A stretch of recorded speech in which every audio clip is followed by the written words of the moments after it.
সেখানে দেখলাম এক দাগে জমি হচ্ছে 322 একর, এবং সব মিলিয়ে মোট জমি হচ্ছে 400 একর জায়গা খাস। এবং এই 400 একরের জায়গাটা হচ্ছে আমরা বর্তমানে যেখানে আছি, বরবিলা।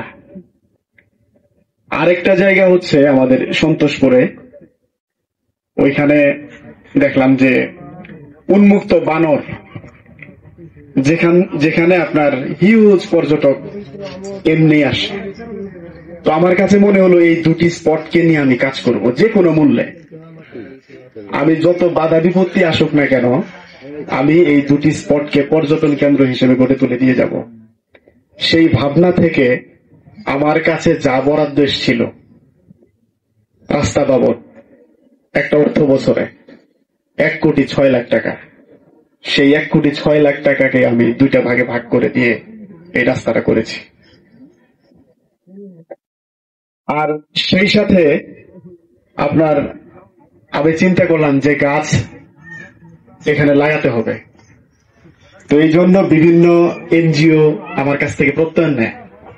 আমি বললাম আমি প্রত্যয়ন করব, আপনারা আমার জন্য, আমার ফুলবাড়িয়ার জন্য কি করবেন। পরে এক এনজিও বললো যে স্যার আমি 100 চারা দিব। না, তারা বলতেছে যে আমি 1000 চারা দিব, কেউ কেউ বলতেছে 500 চারা দিবে।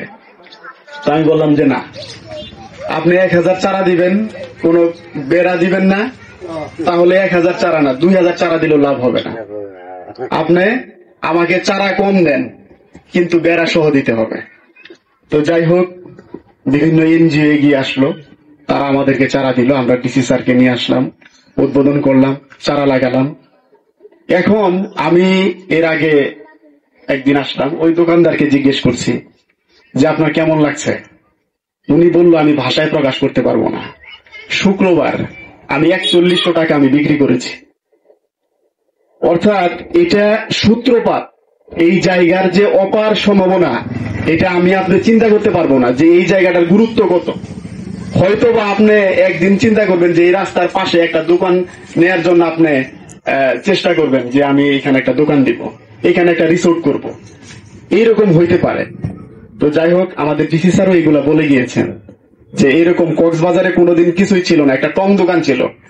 সেই কক্সবাজার এখন কত অর্থনৈতিক কর্মকাণ্ড, একটা জেলা টোটালি একটা বাংলাদেশকে চেঞ্জ করে দেওয়ার মতো কাজ হচ্ছে। ঠিক তেমনি আমি মনে করি যে আমাদের এই বরবিলাকে কেন্দ্র করে আমাদের যে স্বপ্ন তা যদি বাস্তবায়িত হয়, তাহলে বরবিলাও একটি অপার সম্ভাবনাময় জায়গা, যেখানে আমরা যারা এখানে গরিব মানুষ আছি তারা যে কোনো কাজ করে যে কোনো অর্থনৈতিক কর্মকাণ্ডে আমরা জড়িত হতে পারবো, আমাদের জীবিকা এখান থেকে অর্জন হবে। আমি এরপরে আপনার চিন্তা করলাম যে মাছ চাষের ব্যাপারে কি করা যায়। আমাকে অনেকেই বলল যে স্যার এখানে কচুরি পানার অবস্থা যেরকম, তাতে পুরোটা আপনার হয়ে যাবে, ভরাট হয়ে যাবে, এবং এখানে জলজ যা আছে সবকিছু নষ্ট হয়ে যাবে। তো আমি এটা পরিষ্কার করার যে উদ্যোগ, সেটা আমি আপাতত নেই। আপনারা মানে নিচ্ছেন, ভিডিও করতেছেন, তাই বলাটাও কঠিন। তারপরেও আমি আমার মনের কথাটা এখানে বলতে চাই। আমি কচুরি পানাটা পরিষ্কার করি নাই, বা আমার ইচ্ছাও নাই। সেটা হচ্ছে আমি যদি এটা আজকে পরিষ্কার করি, এটা আপনাদের গরিব মানুষের দখলে আর থাকবে না। তাহলে এটা আমাদের ডিসি অফিস যে বারবার বিজ্ঞাপন দেয়, বা এটা ডিসি স্যারের দায়িত্ব যে এটা ইজারা দেওয়ার জন্য, তখন যারা এখানকার কেউ আছে বা বাইরে থেকে একজন ইজারা নিয়ে নিবে, ফলে আমার গরিব জেলেরা মাছ চাষ করতে পারবে না, মাছ মারতে পারবে না।